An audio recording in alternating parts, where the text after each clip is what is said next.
শেষ ঠিকানা যদি 3.5 হাত মাটি হয়, তাহলে কিসের তো ক্ষমতার দাপট? ভোর 5টায় মৃত্যু, সকাল 6টায় জানিয়ে দেওয়া হবে মাইকে, 8টায় শেষ গোসল করানো হবে, 9টায় তোমাকে নতুন কাপড়ে সাজানো হবে, জোহরের নামাজের পরে তোমার আলিশান বাড়ি থেকে বের করে নিয়ে যাওয়া হবে, 2টায় তোমার জানাজার নামাজ পড়ানো হবে, 2:30টায় তোমাকে কবরে নামিয়ে ফেলা হবে।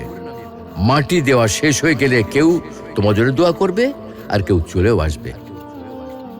এই তো জীবনের শেষ আয়োজন। তো কিসের তো অহংকার, কিসের তো ক্ষমতার দাপট? হ্যাঁ, ক্ষমতা কারোর জন্য চিরস্থায়ী নয়। অন্যায়ভাবে কাউকে ঠকালে একদিন ঠিক নিজেকেও ঠকতে হবে, এটাই নিয়ম। হ্যাঁ, এটাই নিয়ম। ভোরের সূর্যোদয়ের আলোতে যে পৃথিবী আলোকিত হয়, সন্ধ্যার সূর্যাস্তে তা আবার হারিয়ে যেত দেখি। অসত্য দিয়ে সত্যকে কখনো ঢেকে রাখা যায় না। প্রকৃতি